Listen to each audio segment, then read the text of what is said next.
if you go out and buy an investment property, whether that's a multifamily space or single family home or a commercial space, your biggest liability is vacancy. So if you know that you can secure that tenant and you know you're not going anywhere, there is a lot of potential to do that or to benefit from that. And then finding all of the expenses that you can allocate to that building. Welcome to the Physicians and Properties Podcast, the show where we teach you how investing in real estate can give you the freedom to practice medicine and live life how you want. Doctor! Now, here's your host, Dr. Alex Schloe. Hello, everyone. Welcome to another episode of the Physicians and Properties Podcast, the show where we explore how physicians can create freedom, impact, and legacy through real estate and entrepreneurship.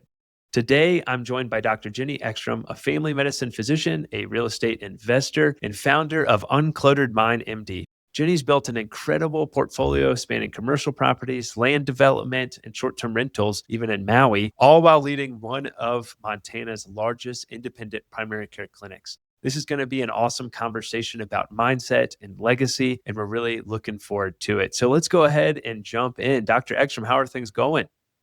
They're going great. Thank you. Awesome. Thank you for Well, having me. thanks for joining us. Yeah, absolutely. I'm glad we got the technology things figured out and looking forward to this conversation. Let's go ahead and get started. If you don't mind, take us back to what first drew you to medicine and kind of how did that journey evolve for you over time? Yeah, I was one of those kids that just wanted to be a doctor. I can think of myself even back in grade school. And I'm the first physician in my family, but I grew up in a family where really there wasn't anything that we couldn't do. And so when I decided that I wanted to be a doctor, they were like, great. Initially, I was going to be a pediatrician because I loved kids. And then some point along the way, I realized that at 18, they would go and find a new doctor. And I didn't like that idea at all. I really thrive and love relationships and found that family medicine was that space. So I'm actually privileged to be back and practicing in a town that's 15 minutes from my childhood home. So that dream really has come full circle. That's amazing. Yeah, I was the same way, similar story to you. Always wanted to be a physician, actually always wanted to do family medicine and had parents that didn't even go to college, but they motivated me and kind of pushed me to succeed and did everything they could to kind of point me towards the right direction. And it turned out okay. I think it turned out pretty good. So thanks, Mom and Dad. And it's been awesome having the opportunity to do family medicine. I think back, I was talking to a pre-med student today. Actually, I was thinking back in internship. I remember one day I delivered a baby and then I was in clinic and I saw a 100-year-old who fought in World War II and was flying in over France. He got hit with some shrapnel. And then I went from that to see like a 2-week-old. I'm like, this is crazy. Like, this is family medicine. It's so cool to have that broad depth and be able to see such a wide range of patients. So I do love that. Yes. And then you compound that with like being back in your hometown and taking care of teachers that taught you and friends' kids and all of that. So it's just those full circle moments. There's never a dull day for sure. Yeah, I can believe that. That's awesome. What was it like when you first came back, when you first started practicing in your old community? It was sort of interesting. I think when you have a dream that is that long in the making, I think we build it up to be something that really not knowing what it can be, we have all of these preconceived notions. And so, obviously getting to come home. And at that point, I really loved obstetrics and I was delivering babies. And so when you talk about like that, taking care of birth to the grave, that was exactly what I was doing and really carried on that way. I came in as a junior partner into a well-established independent practice and was just excited to be there, to be a part of it and to be contributing. And I think somewhere around year 6 or 7, when I came out of that fog of, by that time I'd had 2 children, and I think you wake up and you say, wow, is this what this is going to be for the next however many years? Because so much of my life had been working in 4 to 6 year segments of the next thing and the next thing. And I think once I had my kids, I was like, well, I think this is what I wanted to do, but is this really what I want to do? And is this all there is? And so it was really interesting to be confronted with that thought and to re-examine what I thought my life in medicine would be and measure that against what I thought it was and what it actually was. Yeah, I think we all have that arrival fallacy at some point, and we Mhm. get there and we're standing on top of the mountaintop of practicing medicine, and we're like, "Wow, is this it, or is there another mountain I need to climb? And what does that look like?" And oftentimes that mountain is an electronic medical record that hates me, but other than that, it's just part of the process. Was there a moment, Jenny, was there a moment when you realized I need to start building something beyond my clinical income? Was there a point for you when you started to think more about real estate or entrepreneurship that you remember? Yeah, it's interesting. I was actually born into real estate. My parents, when they moved back to Montana just before I was born, my mom was a teacher. My dad had a physics degree. So when they moved to the Valley, my dad started a construction company. My mom was a teacher for a while and then dabbled in real estate. And ultimately, they built their portfolio out of that. And so we were their scut monkeys on the construction site. We were flipping condos and apartments that they owned. I, hung drywall, laid tile, like all of the things. And so that was just a part of what I did. And so I think in my practice, I was fairly debt adverse. I wanted to get my student loans paid off, and we did that pretty quickly, living pretty modestly. And then because of how I had seen my parents grow their portfolio, it was a very natural inclination to look around and say, okay, how can I start to invest in what I own or invest in where I'm working? And at that point, the independent practice I was a part of, they owned their building and I was paying rent. And I think the rent had gone up and it was a little bit painful when the rent went up. And so I knew that if I could take that fixed expense and turn it into an asset that would then be able to continue to grow, that I could see the value in that. And I remember taking that pro forma to our CPA at the time, and he couldn't quite see it. He didn't understand that idea that I like to call total return thinking, right? Where you take not only what is the cost of your investment, but what you gain in appreciation, what you gain in offsetting a fixed expense, what you get in debt pay down, and what you get in tax benefits. And so I could see, even though I don't think at that time I had those words, I could see that by investing in that medical practice building, how that would serve me for years to come. Because again, I intended to come and stay and put in deep roots. And now 20 years later, that was a really great first venture into real estate investing for me. That's awesome. Yeah, total return thinking. I like that. That is a TRT that I enjoy talking about a little bit more than the typical TRT in family practice. I'm sure you're getting inundated with that as well. But that is really cool to think about it that way. And I think a lot of times the tax piece is missed as we're talking about real estate in general. And what does that look like? What does that depreciation look like? What is maybe doing a cost segregation study, accelerating that depreciation, taking those, losses against your real estate income or against your active income if you have rep status or short-term rental loophole or something along those lines. So it's really cool that it sounds like you were really introduced to this from your parents, which is awesome. And then we're willing to take the step. Correct me if I'm wrong. It sounds like that first step was really the practice that you were working in. Is that correct? Your first step into That real is estate investing? that is Okay. correct. I mean, besides our own homes, we had purchased a home in residency and then sold that and bought our home in the town that we'd moved to. But beyond our primary homes, yeah, that was the first investment, which was huge at that point. At that point, I called it my second home with a view of the ski hill because I couldn't afford that view otherwise. That's awesome. That's awesome. You're probably spending just as much time in there sometimes as well as your home. Absolutely. Well, let's talk about, I feel like now's a good time to talk about what that may look like to own the building that your practice is in, or Mhm. to own that space. For folks who are listening to this, what would you tell them if they're thinking about, well, hey, maybe that's an opportunity for me to also own the real estate that I practice in? And what would you say to them? Yeah, I think it's really interesting to think about what that looked like for me now almost, I think it was 13 years ago versus now.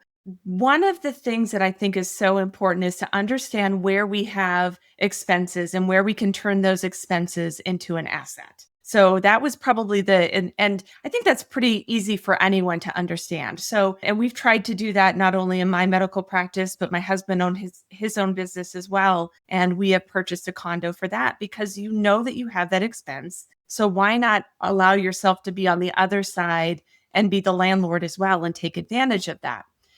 You're going to have the most opportunity to really leverage those advantages if you're the sole owner, because there's some additional tax tricks, and I'm really not terribly well versed in that because they haven't really been applicable to me. But in this practice, it's been a very valuable asset for us. So knowing where you're going to have a fixed expense and where you can turn that into an asset. The other piece is knowing that the value of that anchoring tenant. So you know that if you go out and buy an investment property, whether that's a multifamily space or single family home or a commercial space, your biggest liability is vacancy. So if you know that you can secure that tenant and you know you're not going anywhere, there is a lot of potential to do that or to benefit from that. And then finding all of the expenses that you can allocate to that building. So I think my husband's business is probably a little easier to do because we own that business exclusively. So we try to run everything, whether the tenant pays for all of the taxes, all of the maintenance, the HOA dues, in addition to their rent. And we really try to push that rent as high as the market will bear. In the medical space, if you've got tenants, you have to be a little bit careful that you're not violating any Stark provisions, that any tenants that you may have. And in our medical buildings, we do have other tenants. We've expanded that first space that I bought we expanded to consolidate the upstairs condo. So there's about 40,000 square feet in that building, and we have multiple tenants there. And then 5 years ago, we expanded into an adjacent community and have another 35,000 square foot building that we converted into multidisciplinary clinic space.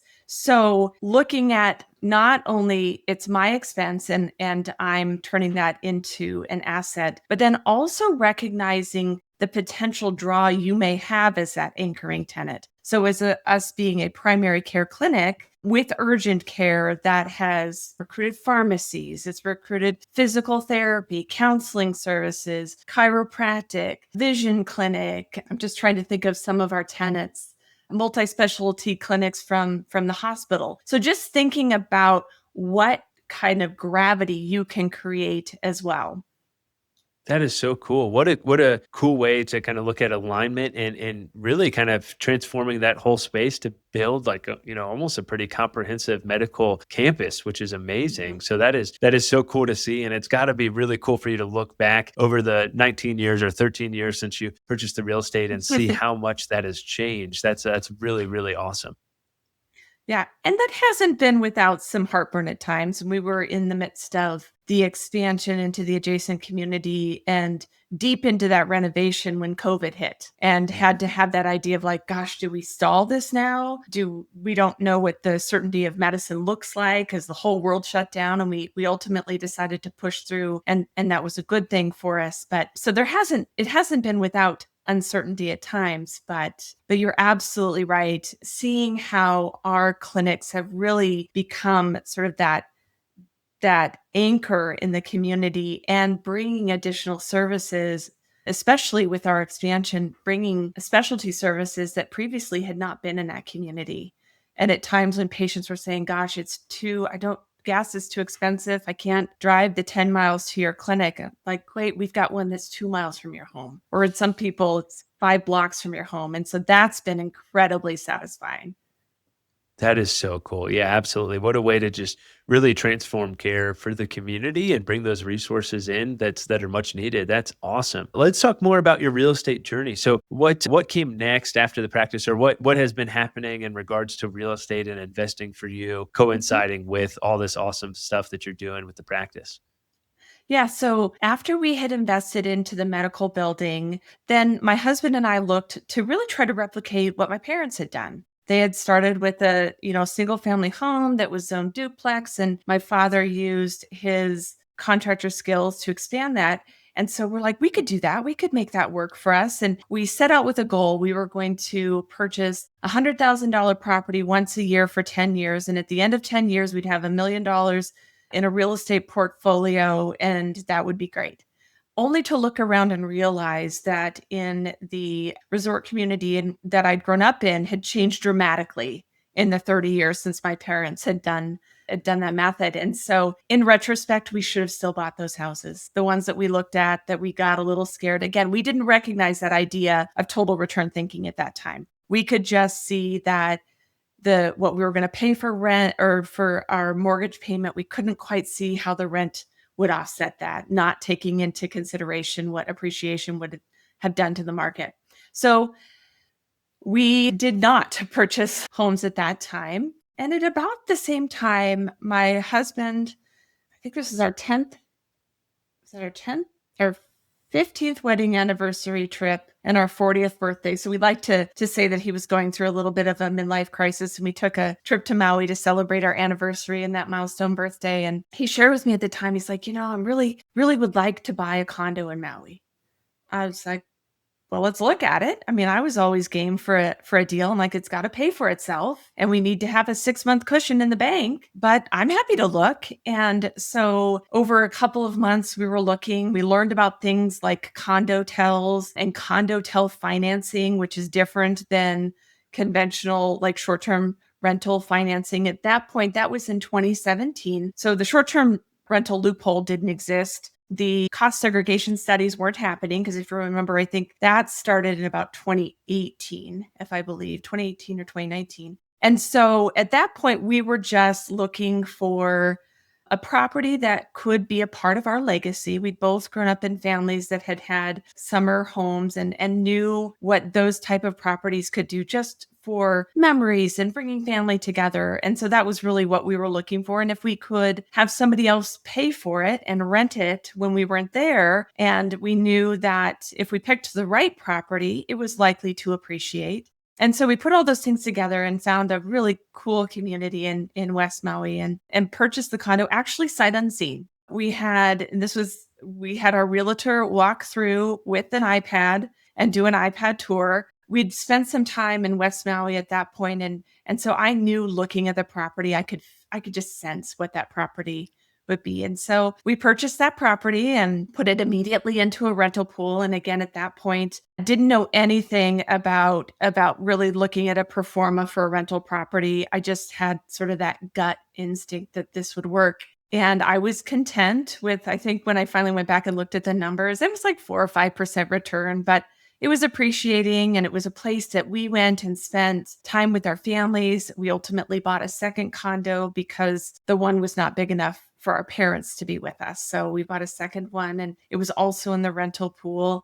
2019, we did a sabbatical there for a month. I took a sabbatical from my medical practice, and my husband's family came for a couple of weeks. We had a week on our own. My family and all my nieces and nephews came. So just getting to live out that legacy that we had hoped for, again, didn't anticipate things like a pandemic and the challenges of owning condos in the middle of the Pacific. Didn't anticipate historic fires that destroyed Lahaina, didn't destroy our properties, but severely impact the island and continue to impact the island. But it's been very cool. So that was really our next phase in investing. And we've really gotten to enjoy that for a myriad of reasons, both financially and with our family.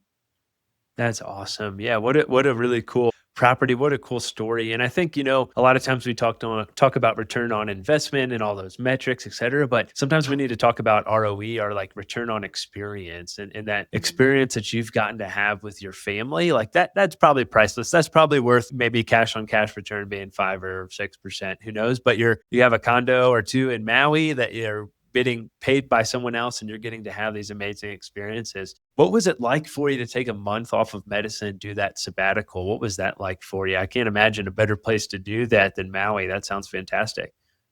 Yeah, my partnership, that was always an opportunity. There are a lot of limiting beliefs of what would happen if I stepped away from medicine, what would happen to us financially if we did that. Again, my husband and I both work, but certainly, I've had more income potential and have carried things, but we had continued our fairly modest life. We're still living in the same home that we bought 20 years ago when we moved to town. And my husband would sometimes say, I don't have my dream house. And I said, well, I have my dream mortgage and you have condos in Maui. So I think we're okay. But I had long wanted to do that. I had if believe it or not, my first sabbatical was when my second child was born. That's what it was considered a sabbatical because clearly I didn't work, right? So yeah, don't ever call maternity leave a sabbatical. But Yeah, but that's terrible. we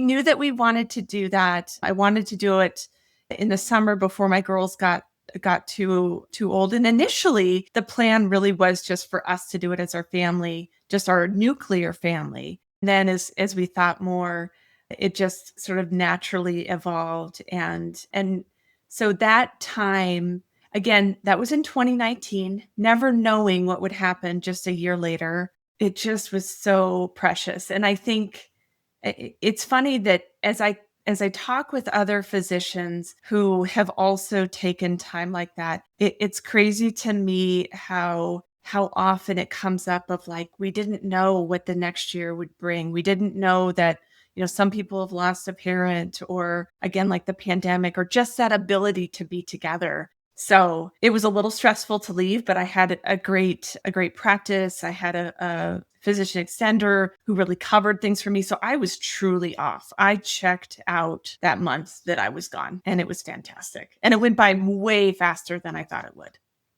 Yeah, I could believe that. I bet the first few days were probably kind of like, "Oh, man, what do I do? What do I do?" And then once you were able to really settle in, that was probably so nice to be able to have that Yes. time. We took some time off when I got out of the Air Force and kind of transitioned over to direct primary care. We took a couple months off, and as I mentioned earlier before the call, we went on a camping trip to the Tetons and Yellowstone and Glacier and had an amazing time. Went camping for about a month, and it was so nice. And it's funny how like the first few days you're like, "I feel like I have all these things to do," and then you realize like the earth keeps spinning and life keeps going Mhm. on, and what really matters are the people around the fire pit with you at night, and that's what matters most. And so it was a really, really great time and a great experience.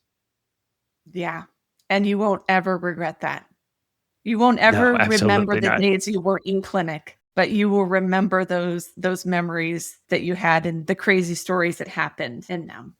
Yeah, absolutely. I love that. Well, let's transition a little bit and let's talk about your brand, Uncluttered Mind MD. It's a great name. What does it mean to have an uncluttered mind? What does that mean to you? So it's actually a little tongue in cheek because I have at any given time, I have so many things that I want to do. Even as we've just sort of talked, in this last 30 minutes or so, just about how I love real estate. You joked about the EMR initially, and the IT piece and innovation is always been a part of what I did. In fact, when I first joined my practice, I was the one who implemented our first EMR and helped us transition from paper to the computer system. And I used to call all of the things I wanted to do manic hobbies. And then I realized, you can do all of the things, and who gets to tell us that we can't? And so really Uncluttered Mind was this brand that brought together my love of real estate, my love of really understanding the mindset that really makes us tick, and how we can really leverage that for our success, and then really helping other physicians find ways to practice medicine in ways that fill them up. I love hearing that you're in DPC. I've obviously in an insurance space practice, but just really finding those ways that when we hit that arrival fallacy, what is it about medicine that we love? I think in the last several years, we've seen people maybe transition away from medicine, especially as the pandemic made employed physicians feel like maybe their careers were less secured. So they looked at things like real estate or passive investing or other side hustles. And then at the end of the day, one of the things I'm finding is people are like, well, I still really love medicine. I spent, for most of us, 11 to 15 to maybe even more years really honing this skill. And it's not necessarily something that we want to walk away from. So really what Uncluttered Mind is doing is helping physicians find ways to thrive in medicine and practice in a way that fills them up, whether that is in like a DPC like you're doing, whether that's in an insurance-based practice, whether that's in a micro practice working only a couple of days a week, really realizing what is possible for us. So I've teamed up with a friend of mine who is in DPC, Dr. Jessica Mendelson, and we actually have a sort of an intro course. It's called the Independent Physician Launchpad that we're getting ready to launch next week. And it's sort of a survey course of what does independent practice look like? What are the options that are available to me? What kind of things do I have to think about? It's a very high level course. And then the other piece I have is clinical business framework, which is for that more mature practice, really understanding the business behind medicine. We see our patients, we code as best we can, but we still need to have that business acumen. We need to understand how to look at our lines of service and make sure that they're profitable. We need to know when it's time to expand and maybe when it's time to contract. So all of those pieces. And I get to do that under this beautiful umbrella that I've called Uncluttered Mind. That is awesome. That's awesome. I don't know about you when you were going through med school, but I didn't learn anything about business or entrepreneurship in med school. And so it's so awesome to have resources like yourself that are teaching folks, teaching physicians, hey, here are some things that you didn't learn in med school. Here's how to run the business. Here's how to think about your practice. And that's ultimately probably going to lead to either scaling of the business or figuring out how you can practice medicine how you want to by working through those steps and going in the coursework and so forth as well. So that's really cool. And thank you for doing that. What are some of the biggest mindset blocks that you've seen with physicians that you have experienced when you talk about things like money or freedom or entrepreneurship? What are some of those mindset blocks that you've experienced or talked with others about?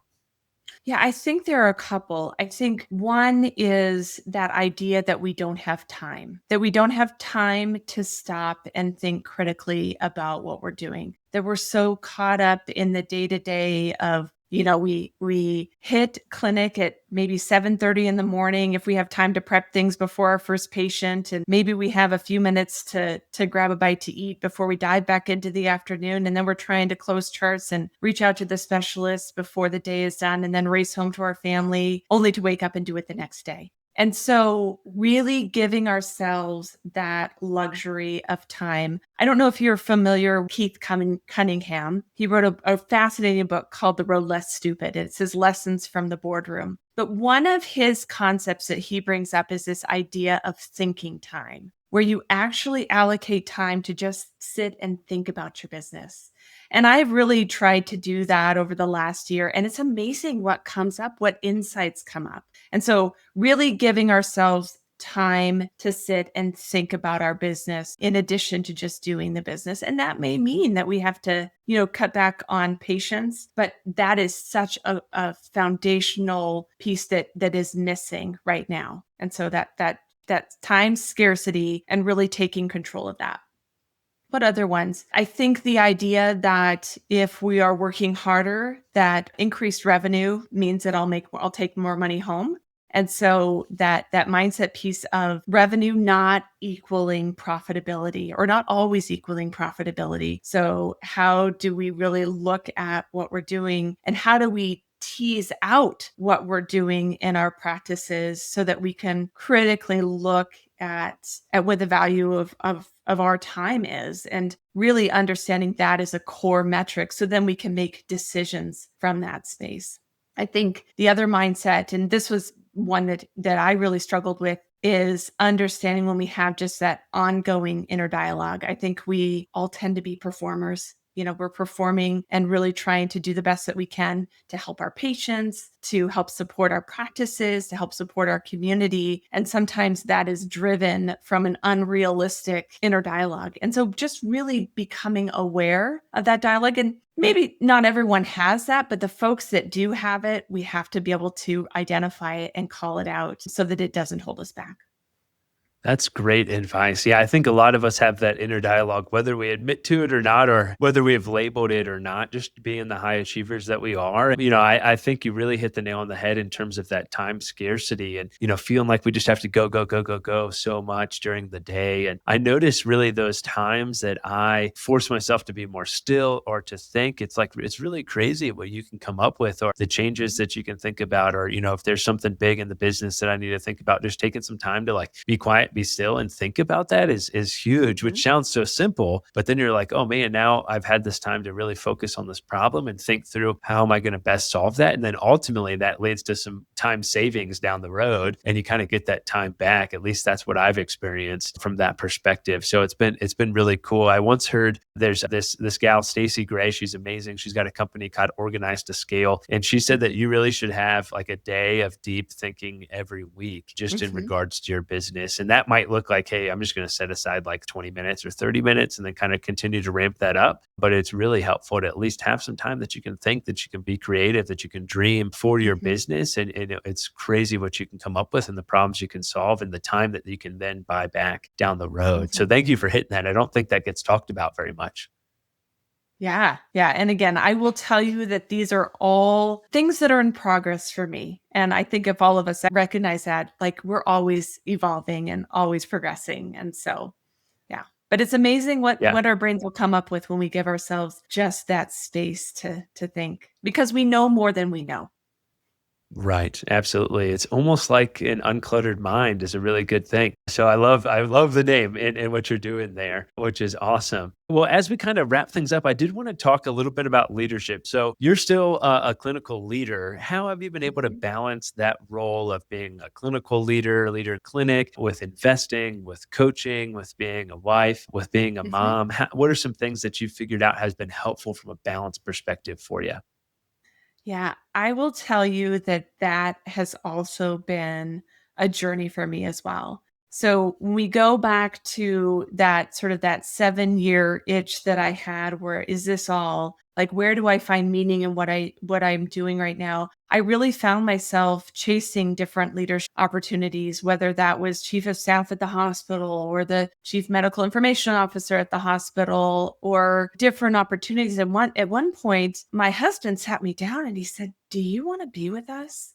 And at this point, our girls were little and I broke my heart because, of course, I did. I just didn't have any sort of concept of how and I think it was searching for significance. It was really chasing that need for validation, which now I've really recognized it for what it is, but I didn't know how to balance that at all. And so that really started what I would call my mindset journey of really trying to understand what made me tick, how I could show up effectively in my practice for my patients in the exam room, in my now almost 25-year marriage with my husband and raising our daughters. And so at times I've done really well. And at times I look back and I wish I'd made different choices. And I think that's for all of our human journeys. I guess the lesson that I've learned in probably the last 6 months is really starting to recognize where my efforts in leadership bear the most fruit, because I can't be 100% in every area. I just can't. And none of us can. And so really trying to be cognizant of that and treating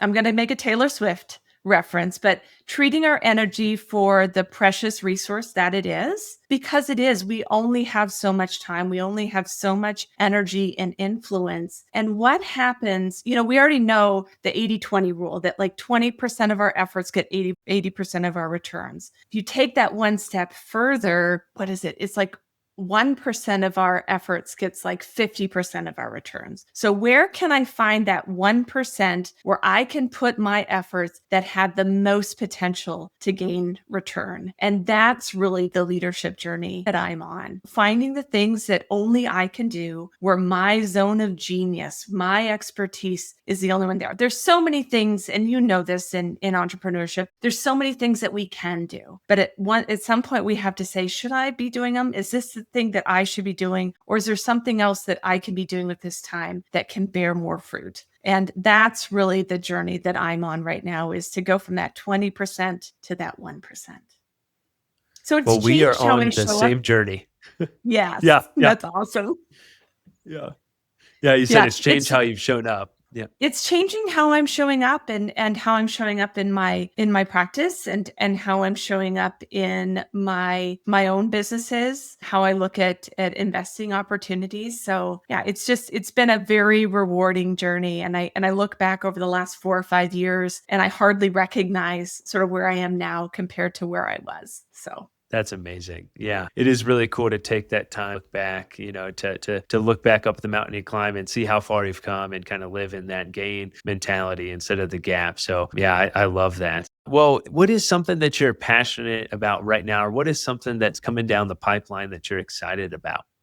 yeah, as I look and see where I have the potential for impact, the thing that I'm really excited about now is really connecting with independent physician owners across the country, both people who are doing it and people who are looking at it as a possibility. And, over the last several years in this growth journey, I've gotten the opportunity to connect with so many people. It's one of the gifts of the pandemic was connecting with people online and then getting to meet them in person. And so, as I briefly mentioned before, both the independent physician launchpad that we're doing to help physicians see what's possible for them in independent practice, and then the clinical business framework, which is my coaching, really a peer group program that's going to launch in January. Right now, I'm in the middle of a beta with a small group of clinics, and it's really exciting to see the pain points, to see the wins, and to know how we can bring that to a larger group. I mean, as you know, independent practice can feel fairly isolating. We're sort of islands on our own, especially in the last 10 years when the hospitals bought up all the practices around us, which is sure what happened in our community. And so now to see that resurgence and that reclaiming of our space in caring for our patients and just the sheer number of ways that we can do that, that's what's really lighting me up these days. That's awesome. Yeah, I can feel that excitement as you're talking about it. That's fantastic. Jennie, how can folks reach out to you if they want to connect, if they want to learn more, if they want to join the cohort when it goes live in January? How can folks do that? Yeah, so the best way to get a hold of me is I have a website, Uncluttered Mind, MD, and then I'm on Facebook and Instagram on the same names. We also have a Facebook group, Independent Physician Launchpad, specifically for that cohort, and email at jennie@unclutteredmindmd.com. That's JENNIE. So I would love to Awesome. We'll connect be with sure your to audience. include those. Thank you. Yeah, reach out to Jennie. This has been awesome. And we'll be sure to include those links in the show notes, folks. So go ahead and click those, reach out to Dr. Eckstrom and see how she can work with you and help you get that uncluttered mind. We all need a little bit more of that. Jennie, well, this has been awesome. Thank you so much for your time. Thank you for what you do for your community, what you do as a family physician, what you do, as an entrepreneur as well, and for helping out all the other physicians in independent practice and beyond. So I really appreciate your time. Thank you so much. Yeah, thank you so much for the opportunity. It's been great to chat with you. Yeah, you as well. Thank you. Well, with that, it's been Dr. Jennie Eckstrom and Dr. Alex Schloe with another episode of the Physicians and Properties podcast, signing off. Hey, real quick, if you're still listening to this, I'm assuming you got value from it. So I need your help specifically. My 2-year vision with this podcast is to help 100,000 physicians learn how investing in real estate can give you the freedom to practice medicine and live life how you want. There are 2 main ways that a podcast grows. One is through ratings and reviews, and the other is word of mouth. If you can please leave me a 5-star rating and review on Apple Podcasts and Spotify, as well as send this to 1 to 2 friends that you think would get value from it, we can reach the physicians that we want to reach. Thanks in advance, and talk to you on the next episode. Please note that the information shared on this podcast is for informational purposes only. It should not be considered financial or medical advice. The views expressed on this podcast are those of the host and the guest and do not necessarily reflect the views of the Department of Defense or the United States Air Force.